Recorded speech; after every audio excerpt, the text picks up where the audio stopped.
Today on the podcast, we're very pleased to welcome someone who has really changed the landscape for tennis here in Canada.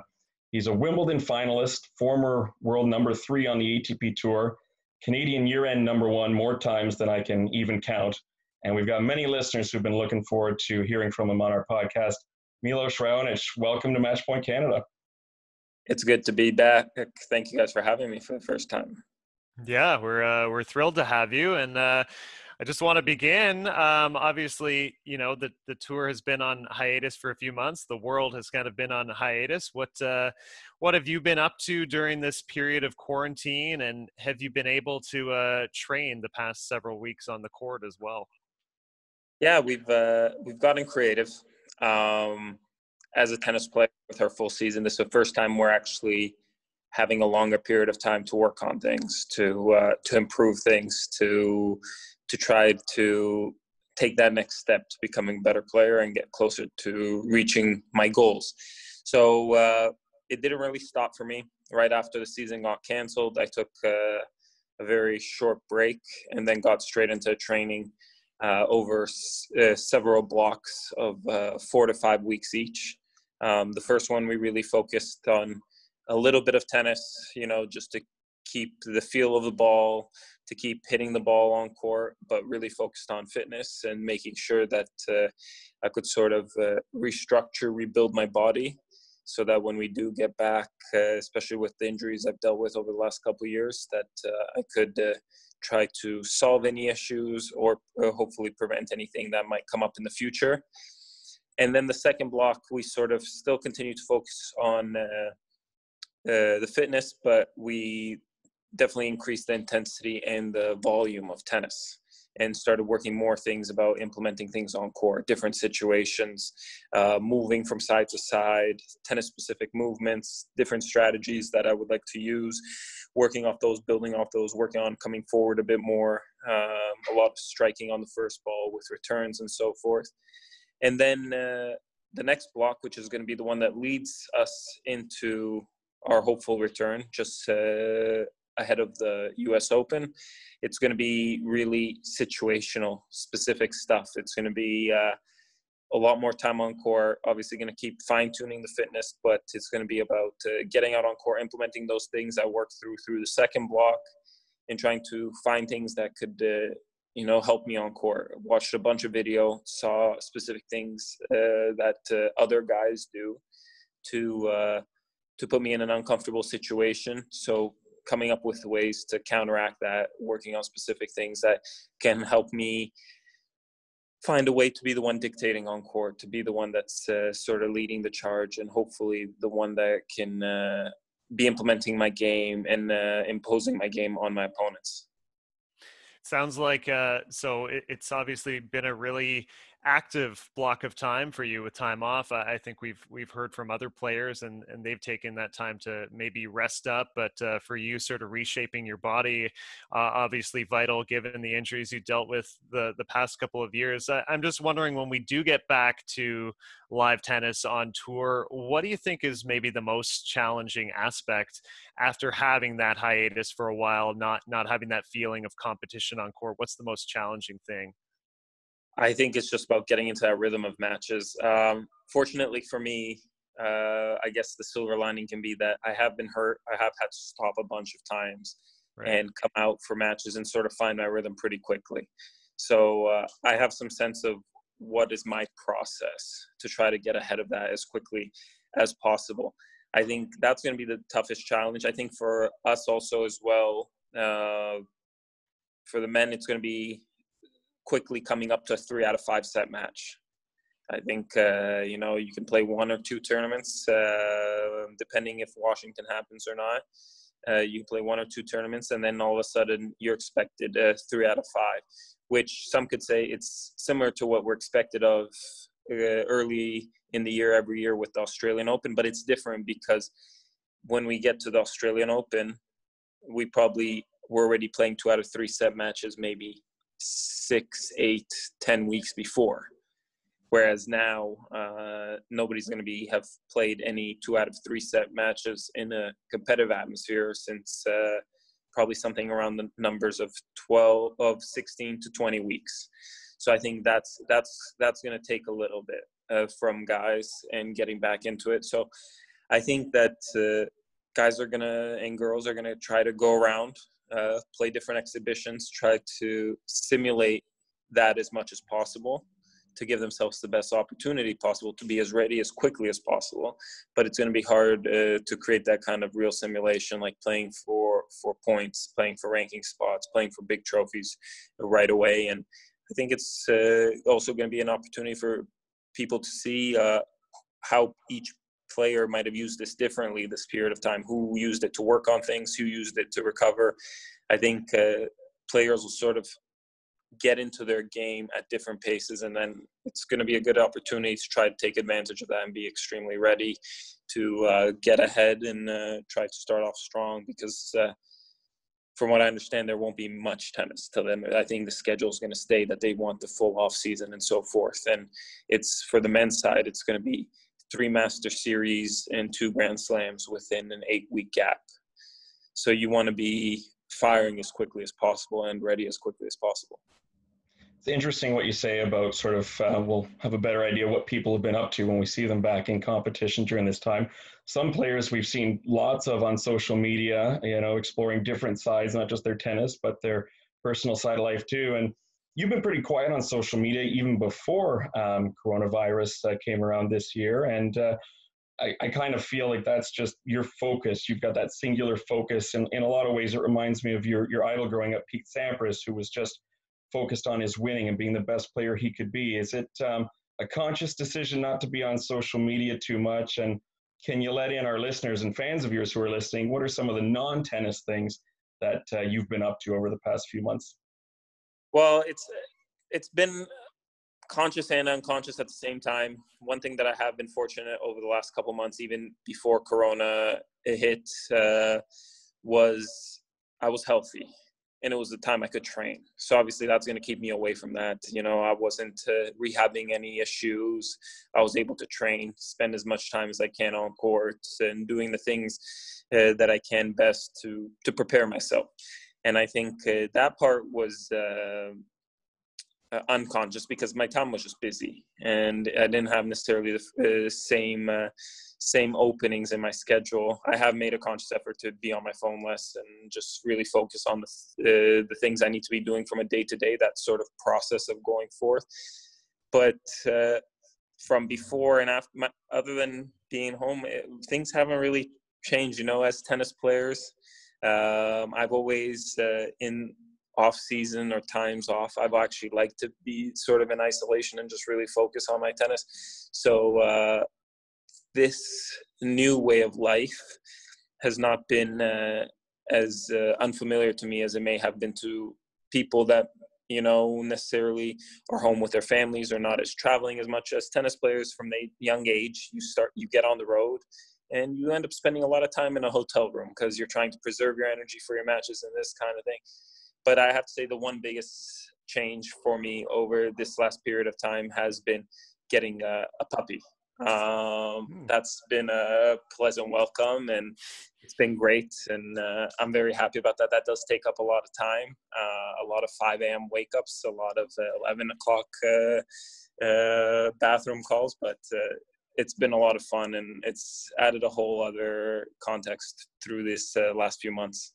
Wait till you have kids one day. That'll be even another level of lifestyle change. But that sounds really cool. Here in Canada, and because we're the Tennis Canada podcast, we're obviously going through a time period that some are already calling the golden age of Canadian tennis, which is maybe a little premature, but at the same point, there's reason for that optimism. We've got a single slam winner now in Bianca, and yourself along with Dennis and Felix giving us 3 guys who, when healthy, are top 20 players on the ATP Tour. Sorry, guys. Really... Pause this for a second. Yeah, sure. One thing. Good. You were really the one that first came along, though, and gave us that legit threat in men's singles here in Canada and raised the profile of the sport here in our country. Is that something that gives you satisfaction, how you've impacted the sport here in Canada? It's something I take a lot of pride in. It's something that I never directly gave it much thought. I sort of felt like, hey, I keep going along my path. I keep putting in the hard work. I want to be the best player I can be each and every day, make sure that I'm getting better and go out there and try to get as close as I can and hopefully achieve my goals. And it felt sort of a repercussion, a positive one. And to see, you know, from when I broke through to where we are now, it's a great honor for me to have, you know, with the Canadians, the young Canadians doing so well, that sort of maybe not right away the next generation, but the generation right after, that it really, you know, struck gold with Dennis, Felix, Bianca, to see that. And then you still have myself, Vasek, doing well, and these kind of things. It's a great honor to be a part of that, and that means a lot to me. And it was never a conscious effort, but it's nice to see sort of what it has become. And I'm equally, or if not more so, excited to see what it is going to become in the future. And I think the next waves, and also with these younger players growing up and filling out and fulfilling their promise, I think all those kind of things are only going to be, you know, on an upward trend. And it's a very exciting time, I think, for myself and for everybody. Since you mentioned Vasek, we should give him a nice shout out because he did also turn 30 today. So happy birthday to Vasek Pospisil. I don't know if you had a chance to send him a message, but I'm sure he's enjoying his day.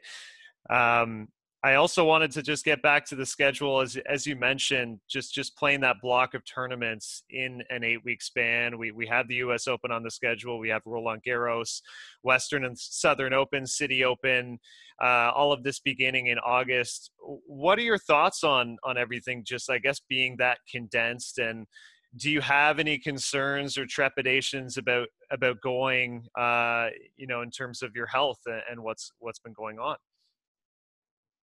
I think it's hard to have a clear plan at this point. Obviously, if I want to start playing as early as possible, in the sense of I would love to play in Washington if possible, if that event is going to happen, and follow through, and then lead off with the Cincinnati US Open and be there for all the events. And then I think you have to make the decisions as you see how it plays out for you physically, mentally, how many matches you're playing. All these kind of things, it's new territory. It's hard to have a clear and concise plan, and then you adjust from there. Obviously, for me, historically wise, and just the way I've always scheduled things, it's hard court is going to be the greatest opportunity and a big part of my focus. So I will want to compete in all those events that are going to be on hard right away at the beginning, and then sort of see where I am. First of all, how many matches I've played, when the U.S. Open is finishing for me, and where I'm at before we start up in Madrid, Rome, and French Open. I haven't played on clay the last few years just because of physical issues. Now, speaking with my team, all those things have calmed down and have been under control for quite some time. And I feel like it's something that I'm going to participate in this year. And the question is, going from not playing for 2 years, and obviously by the time that gets around, it'll be a full 3-year calendar since not playing on clay. Do you do 4 weeks straight on it? Obviously, and 4 very tough weeks, because the one thing that will be nice about going from Cincinnati to the U.S. Open, there won't be any travel in between. Mm-hmm. For those next events, from U.S. Open to Madrid, to Rome, to Paris, there will be travel and all those kind of things. So all those things have to come into consideration. You see how you're going to deal with it. And I think the one benefit I have in terms of making progress, I don't think I've played a single one of those events last year. Of those 5 big events, I think the last thing I played last year would be Washington, which I didn't do well. It's a chance for me to make my way back up the rankings to places where I want to be. So hopefully I can be healthy. Hopefully I can play a lot of matches, and then have let's say a good problem to have in deciding which tournaments maybe not to play further down that schedule, so I can be at my best at the right moments. Yeah, no, that's certainly the hope for fans here in Canada as well. We want to see you play as much tennis as possible in 2020. If the tour allows it. I'm curious as well from your vantage point. You've played in packed stadiums, you've played on the biggest stages in the world, and it's obviously going to be a completely different feeling playing likely without spectators. How weird do you think that's going to feel? Do you think it will affect certain players more than others, or will it be fine? I think where it'll have the most effect, I don't know if it'll be early on in matches, but I think it's especially at Grand Slams when you have those matches, you're down 2-0 court 17, which is a nice court at the US Open, a nice circular stadium, good crowd, holds noise pretty well, and that's pretty much silent. That's going to be interesting. Are guys going to maybe check out a little earlier because there isn't that energy to get you sort of back into it? Those kind of things and those kind of moments, I think it might make a difference. And I don't know if that's going to be exclusively to some players or to most players or to all players. I think players are going to have to go there ready and understanding that, they're going to have to get it out of themselves. There's not going to be somebody in those difficult situations to help them, find that next level, that next gear. But, tennis, we practice most of the time in front of nobody. We know how it is, to play those practice points and all those kind of things. And to be able to have a crowd would be a great thing. But the way the world is right now, it would be naive to ask for that, I think. And I think it's the right situation, and players are going to have to adapt. And, we're used to going from tournament to tournament, changing condition, changing courts, changing tennis balls, all these kind of things that when you get to a new tournament, you have to adjust. This is going to be another one of those steps. And I think tennis players, compared to a lot of athletes, since our conditions are always varying and changing, we can adjust, and I think we'll have to, and you'll see a bunch of players, and then it's something that you'll grow into, and it won't be, I think, as much of a distraction or outside force through the weeks if we continue to play with no fans. Now, there might be some players, obviously, that choose not to go to the US Open if they're either not comfortable putting themselves into that setting right now, or perhaps they want to stay and train in Europe for that clay court swing that you were referring to.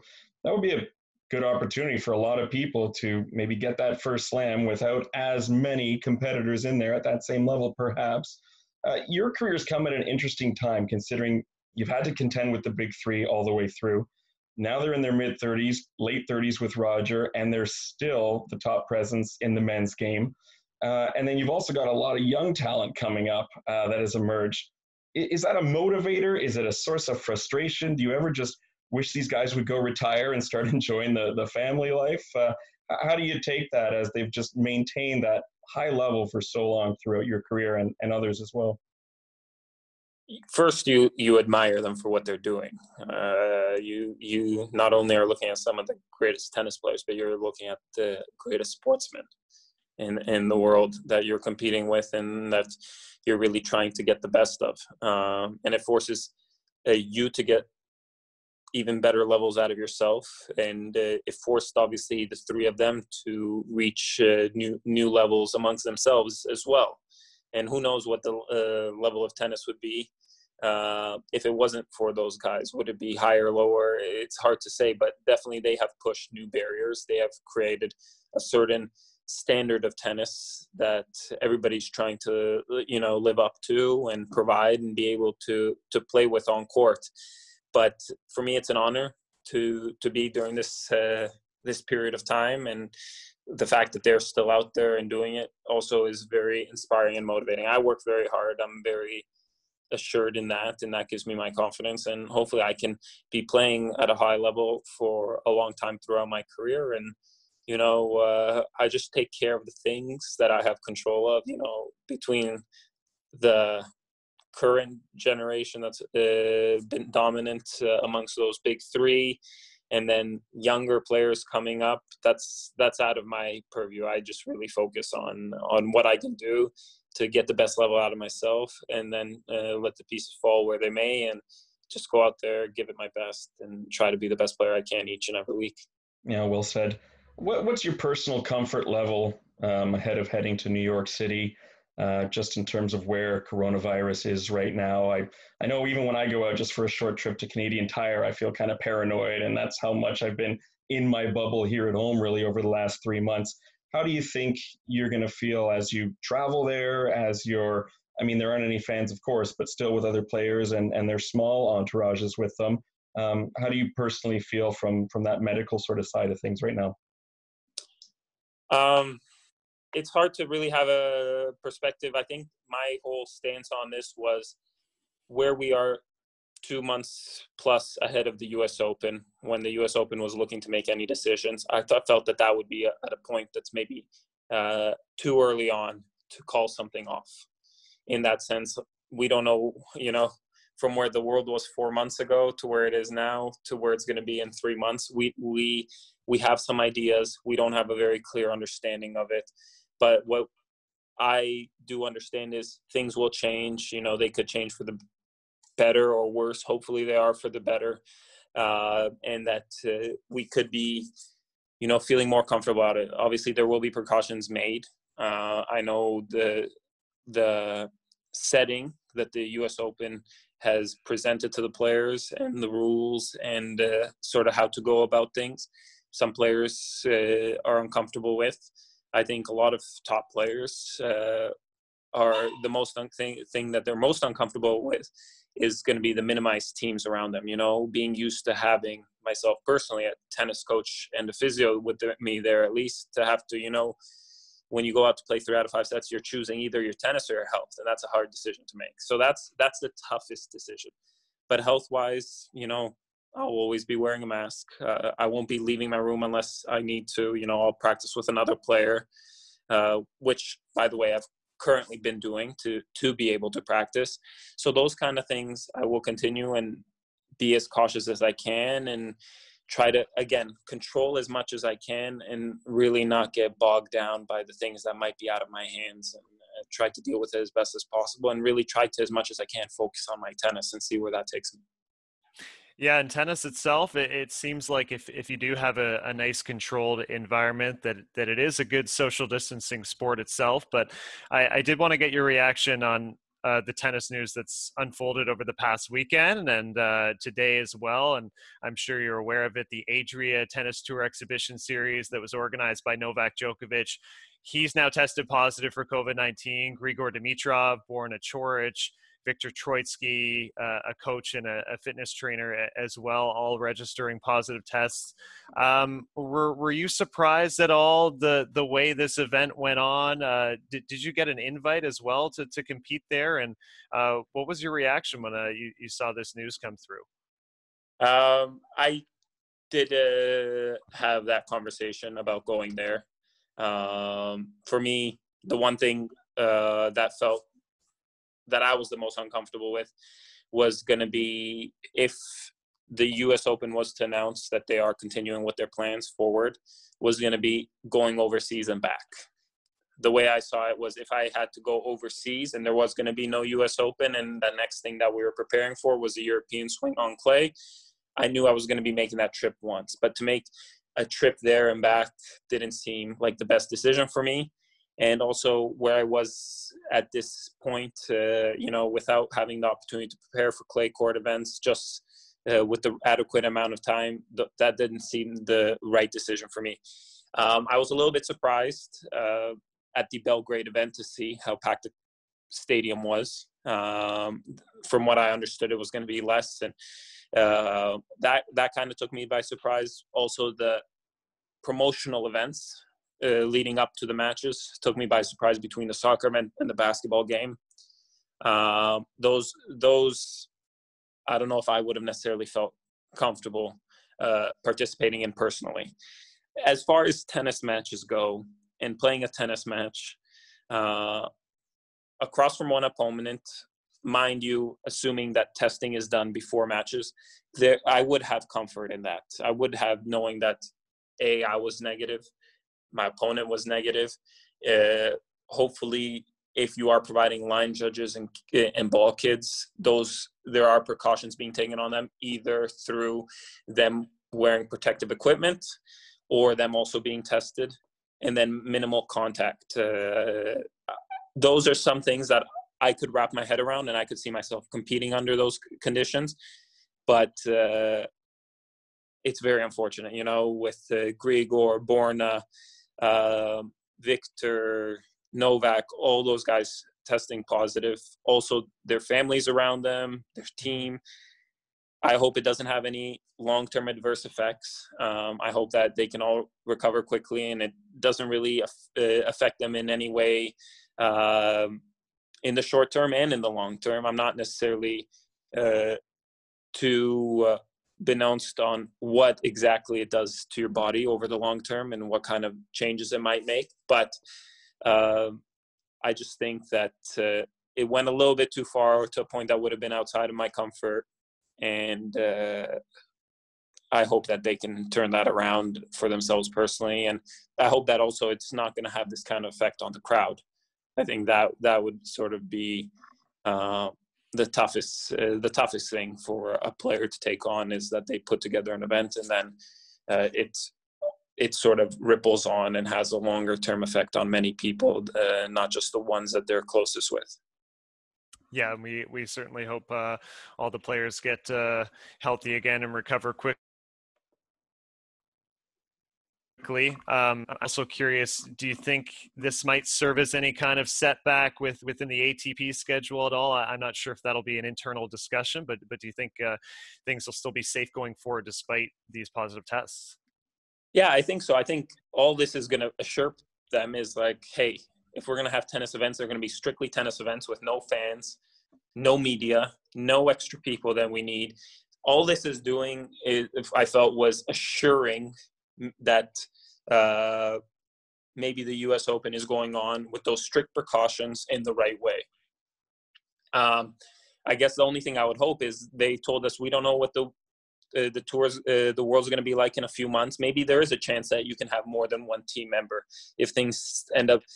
I hope that this doesn't affect that, because I know there's a bunch of people, myself included, where having to make that decision of health or tennis, it's not an easy one, and it's going to be one that's going to be made in the last minute. I'm pretty sure it's going to lead to me believing that my physio is going to be more important at a tennis tournament for me, which is hard to believe. You're there to play tennis, but you're going almost without a tennis coach.